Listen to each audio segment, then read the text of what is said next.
Turn it up. It's The Record Machine with your host, Jimmy Hall.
Ladies and gentlemen, please welcome from the band A Rising Force, guitarist Leni DiMancari. How you doing, buddy? Good. This is Lenny from A Rising Force. Where are you calling from?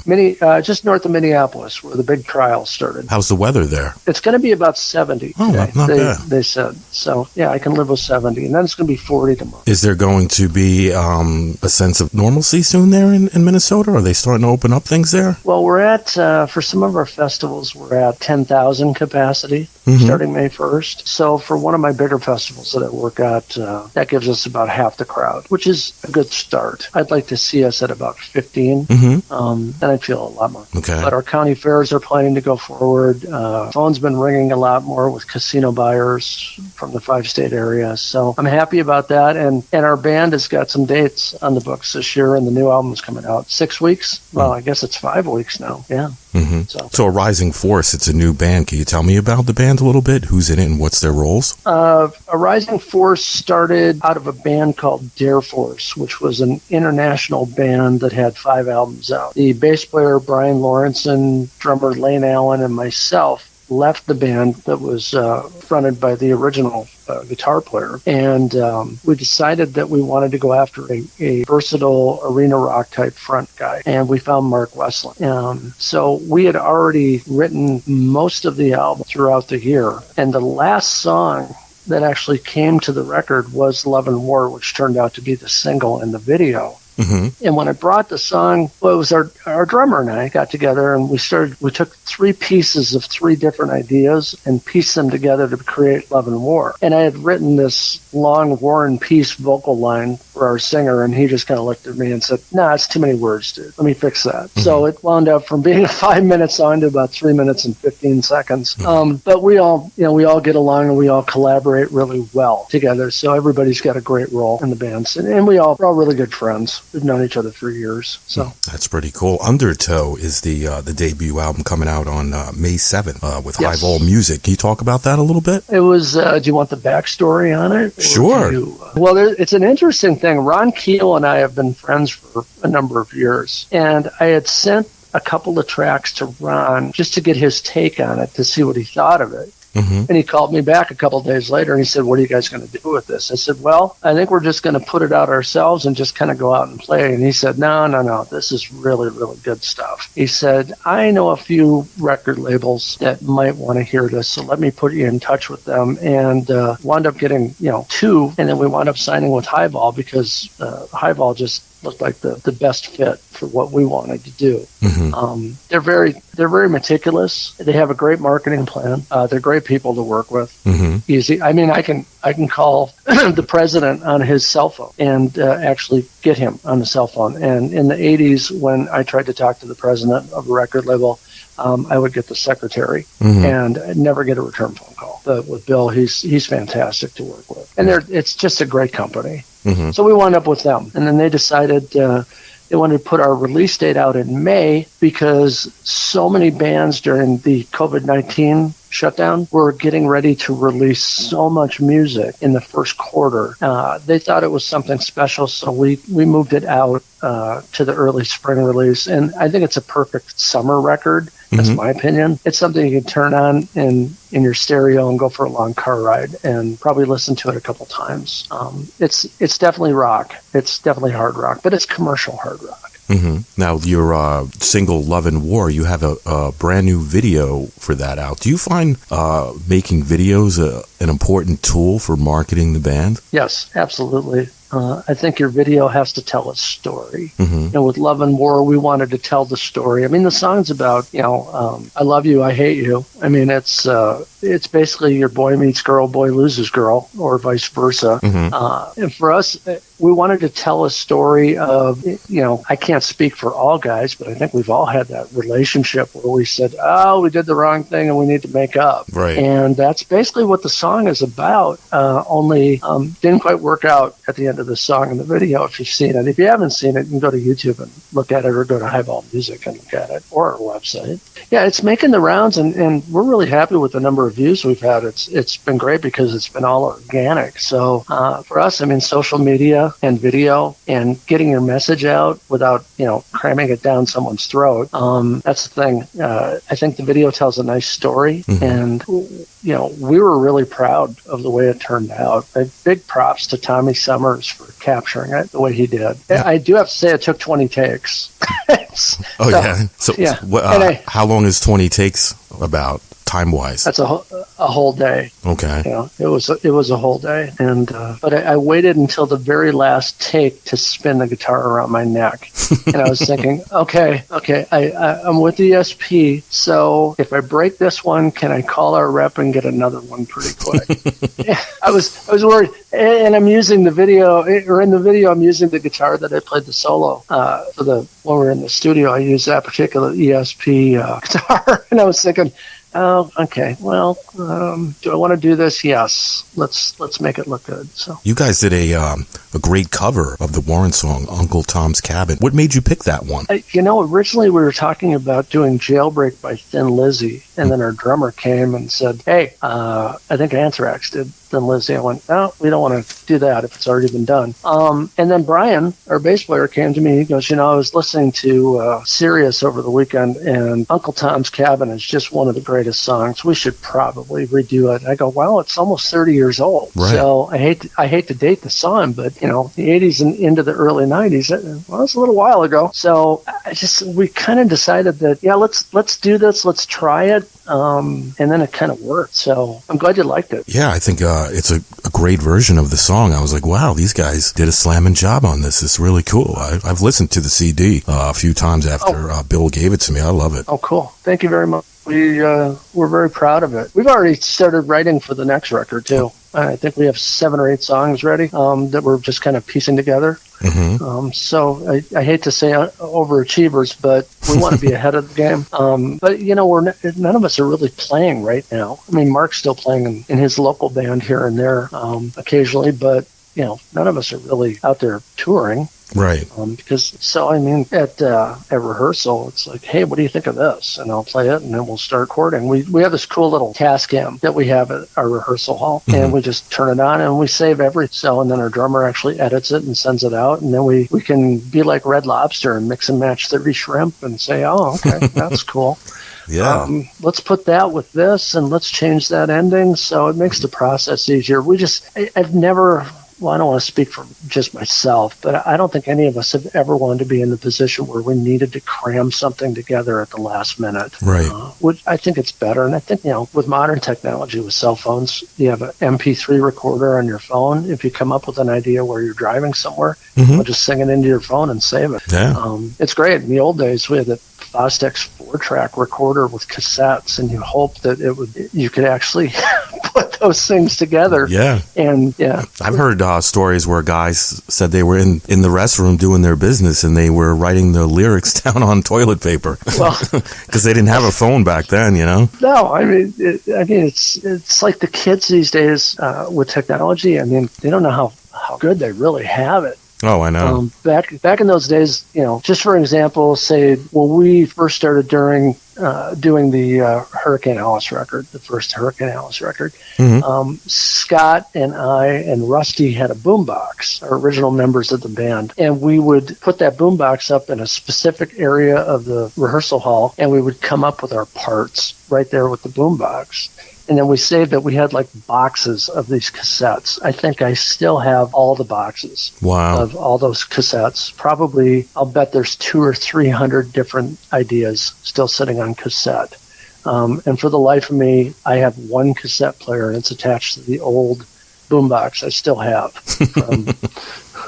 So, yeah, I'm scared to put stuff in it because I just don't know if the years of decay will cut something in half or not. Well, you can always buy a used or a brand new one. They still sell them, cassette players. I have one in my house. I still have a lot of my tapes. I have like 300 cassette tapes. I even have an 8-track player with about 500 8-track tapes. That's amazing. And they work. Yeah.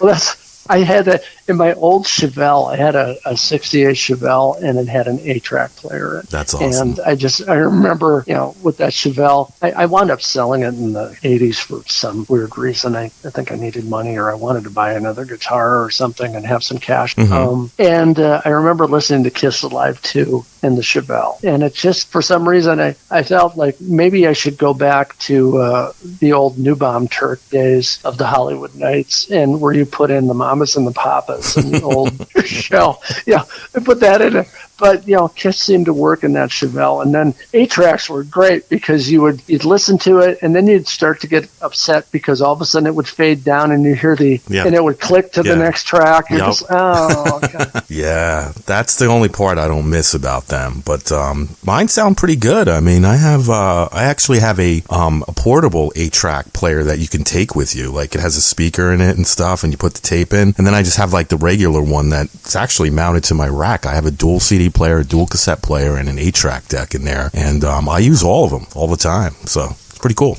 I think I still have boxes of CDs and cassettes downstairs in our house. I had a flood in our old home in Crystal, Minnesota. The sump pump didn't work, and suddenly I had about 7 inches of water, and unfortunately I lost some of the master reels of some records that were pretty important. I'm sure. And lost a bunch of vinyl too. But, what do you do? Yeah, I know. I have a ton of vinyl. I probably have about 2,000 or 3,000 albums and probably a few thousand 45 records as well. Wow. Yeah, I have a whole wall of it. I guess that's why they call me the record machine. Well, that's cool, though. I mean, how lame would it be being called the record machine and playing cassette tapes? Right. You know what I mean? Yeah, you don't want to. You don't want to be that guy. Yeah. So when you're driving in your car, or if you're just sitting at home relaxing, having a cold beverage, who are you listening to these days? Yeah, I really love the band Shinedown. Mm-hmm. If we're looking at new artists, Breaking Benjamin is really good. Avenged Sevenfold is very good. I tend to try not to listen to too much new stuff because I don't want to, especially at night, because if I listen to stuff late at night, I wake up and I start playing guitar, and then I find out, oh, well, I borrowed that guitar part. I don't want to do that. So occasionally I'll go back to the 70s and 80s stuff more so than anything. Not so much the mid 80s, say the pop version, but the hair rock era was great because we were part of it. I think if I went back, I really liked listening to Gary Moore stuff. Great. The Corridors of Power record was fantastic. Victims of the Future. John Norum's solo record when he left Europe. Total Control is amazing. Stuff like that, the old Toto records, not the really poppy stuff, but the really, pretty heavy stuff like Hydra. Hydra was really good. And so was The Kingdom of Desire. That was a great record too. With Lukather was just, singing solo. And Tamboo was great too. So, I'm all over the board. I'll listen to hard rock. I'm not a big fan of Screamo. I get it. But I like just about everything. When I'm not trying to learn something, or if I'm not just trying to chill, I'll throw on something like, Sarah McLachlan, and my friends are like, what are you listening to? I said, well, this is totally different than what I normally listen to, because when you're on the phone 12 hours a day, trying to sell business, and when you're not playing guitar or rehearsing or anything, right, the one thing you want to listen to is something that takes you away from everything else. Yeah, I agree with that. Besides music, what do you like to do for fun when you're trying to unwind? I'm a big hockey guy. Yeah, I love hockey. The Minnesota Wild actually said they're going to open up to 3,000 spectators here coming up. We have my wife and I have horses. We have a 10-acre horse ranch.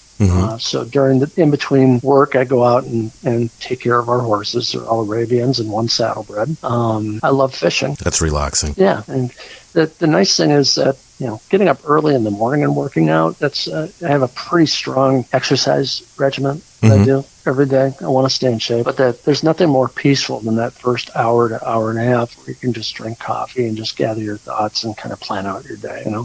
That makes sense. What are your plans for 2021? The rest of it? Well, we're all hoping that things get back to normal musically. We're all chomping at the bit to get out and perform live. Clients are starting to call and talk to us about, artists and what we're doing. We have some shows on the books for ARF that look really, really good, including Date with Alice Cooper. We'll be going out with the Suite for a couple of shows. There's rumors that we might pick up a show with Vince Neil in the fall. And then we have our album release party on the 15th of May. So we're really excited about that. The tickets, I think, go on sale this week. So we're hoping that sells out. That's cool. That's about it. We've got quite a few festivals that we're working. I'm just hoping that the music business makes a full recovery, because that was, the entertainment business really took a hit last year. Sure did. From roadies to sound techs to everybody involved. Not just the artists. It's everyone took a hit. And I've got a lot of friends that work at other agencies too that lost their jobs. And like, well, what am I going to do now? Can't go, flip burgers. It's like, well, you do whatever it takes. Do you have a website that you'd like to promote? People can find us at risingforceband.com. On Facebook, it's A Rising Force. Now, on your website, all your dates will be up there. Everything's listed. Everything's right. Yeah, once we release everything, we'll put up a tour. It's still all in the works, but right now we're sitting on 6 dates for us so far for 2021, and we're all very excited about those. But with some of them, we can't release because we don't want to break the street with the festivals at all. It's important for them for ticketing and stuff like that. They want to announce and get tickets for sale. They can go there. They can go to highvolmusic.com. If they go to espguitars.com and click on artists, they slide down about 6 or 7 on the left. Our band is listed, and if you click on me, you can actually see video, and then all of the links are there too. Everything's interchangeable. It's awesome. Yeah. I'm not a big fan of social media. I guess I would rather live an intentional life than a reactionary one. Yeah. But when it comes to trying to promote your products, right. there's no better way than social media, because that's how people talk and they communicate. Yeah. I'm old school. I like to pick up the phone and talk to people. It's like, why are you calling me? I said, well, there's these numbers. There's these numbers on the phone. I mean, they're there for a reason. I mean, yeah. I know your number. Right? You just hit the name and there's the number. Text messaging is just like, Isn't it a shame? I know. I'm a talker. I love talking to people on the phone. It's like you can hear inflections. You read a text message, you all of a sudden you're thinking, are they mad at me? Are they happy? What's going on? Right. It's kind of impersonal. It really is. I love being a personal guy when it comes to talking to other musicians and friends and family. I don't like text messaging, but I do it. I think we all do it. Yeah. It's a necessary evil, right? I mean, it's like social media. It can be very, very good for right, but for some people, that's the only way you're going to be able to communicate with them. You got to take what you can get. You know what I mean? Absolutely. Any final thoughts before we go? Well, I really appreciate you taking the time to talk to me about the band, and I'm hoping for the best for 2021 for not just a rising force, but everybody in the music business. And the album comes out on the 7th of May. You can order it directly. I think it comes out on all platforms as well. Mm-hmm. We do have plans for a new video that we'll shoot in the next 6 to 8 weeks. I think we're going to, I don't know if I can divulge which song we're going to do. I was going to ask you before we go, did you have a favorite on the record? You've listened, you said you listened to it a couple times. Did you see something other than... I love Love and War, and I love Uncle Tom's Cabin. Those are my 2 favorites, actually. I got to be honest, we were a little apprehensive about Uncle Tom's Cabin when we finished it, and then when we mixed it, and I said, God, this is really heavy. This is like heavier than the original. Wow, okay, I'll go with this. Which one's your favorite? Boy, they're like kids, Your songs are... They're your babies. Yeah, I mean, I think we all have a different favorite in the band on the record. We love the record and how it turned out. Tried to be impartial because I co-produced it with our engineer, Brian Bart. Undertow, too. I love that one. I'd say that I love that song. I think the song Freaks is probably my favorite because I wrote the lyrics after being in lockdown and being forced to watch a show called 90 Day Fiancé with my wife and daughter. Oh, I've seen that. And I just, at first, I watched it.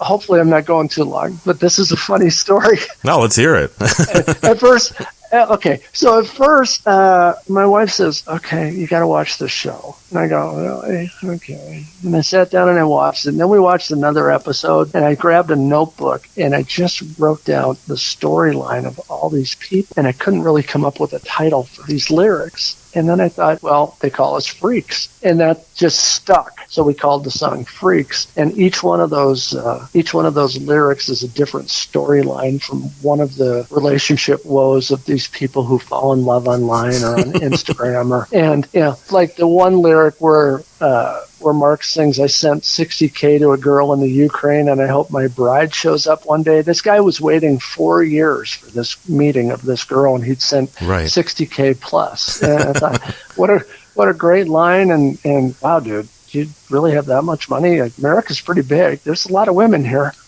I mean, exactly. You probably find someone other than some blonde in the Ukraine, but there you go. So yeah, if you read those lyrics now, you know what the meaning is behind that song. That's pretty cool. So Freaks is about 90 Day Fiancé. I'm sure a lot of women will appreciate that because they watch that show a lot. I know my wife does. Our girl who did the Love and War video was a big fan of the show. So when I told her that that song was about that and I played it for her, she kind of went, oh my God, I know every single story. I know which characters you wrote this about. I said, yep, there you go. So compromise came up with you compromising with your wife, watching something on the television. Actually, you created something really good out of it. It's a pretty heavy tune too. It's pretty heavy. I I love drop D songs. I told the guys I wanted to do drop C next time, and they just kind of like, no. And I said, okay. So. That's pretty cool, man. That's a great story. It's an interesting story too. But I hope you didn't mind me telling. No, not at all. Like I said, I mean, they're all true stories. Every single one of these songs is a true story about just something that we've seen. I mean, Yesterday's Hell is a story about how we felt about politicians and the homeless vets. I mean, that's what the song's about. Undertow is a song about battling addiction. Right. Love and War, we've covered that. Crushed. Crushed is about waking up and watching the TV and just shaking your head at the news of the day. I mean, the whole record is about just events in people's lives. Retribution, I think Lane wrote that one. And he sang lead vocals on that one too. That's a song about El Chapo. Nice. Yeah. So I mean, there's a backstory to everything on there, except we didn't write Uncle Tom's Cabin, but the story fits with all of the things that are going on in today's society. War Machine. War Machine is a song about reaching up and saying that you're going to beat the propaganda that you're fed every day. It's a thing, and again, I don't want to go off on some weird tangent. I'm not some person that's some expert in anything by any means. But we're kind of force-fed this diet. And I think if people would figure out the difference between theater, opinion, and propaganda, that's basically what that song was written about. Sometimes the lyrics come real quick. Sometimes the lyrics take a few weeks. I like when they come really quick.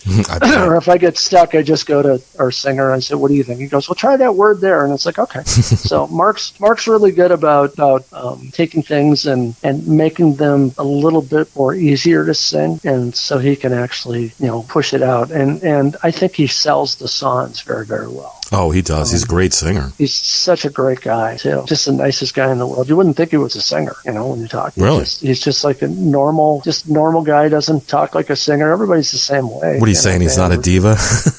No. I think all of us have dealt with those kind of guys over where you just go, really? Can we just leave? Really? Oh, look, I was in a band with a singer who would carry in his microphone and say, yeah, I'm loaded in. I'm like, yeah, well, what about the marshals in the truck? And could you? He goes, well, I'm all showered and I look good. I go, well, that's great. So are we, Majority of people aren't like that, but, there's always once in a while you get somebody like that. It's great with the guys because the four of us could just go hang out together and not get sick of each other. Yeah, I mean, we're like that. I think we really got lucky together because we all get along and we all play off each other's strengths. And that helps out a ton in the studio. The studio time went very, very fast with us because we were very well. That's good. I mean, it's great when you get along with people that you work with.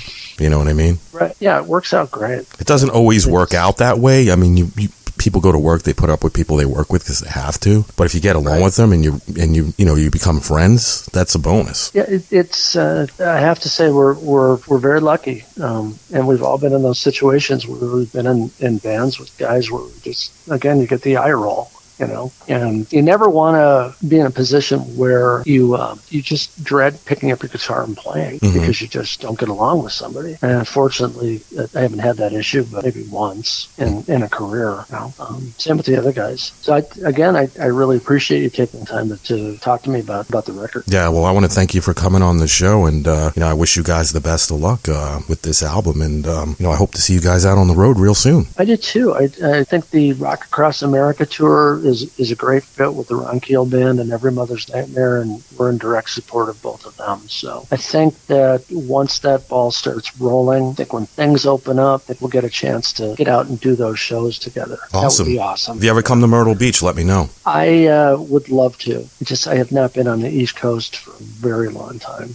So, well, enjoy the rest of your week. And you too, brother. Thank you again. This was a pleasure. Appreciate it. Yeah, I really enjoyed it as well. And like I said, I love the album, and I wish you guys best of luck with it, and hope to see you out on the road real soon, all right? Well, thank you very much. All right. We'll talk to you soon. All right, take care. Have a great day. Bye-bye. Bye-bye.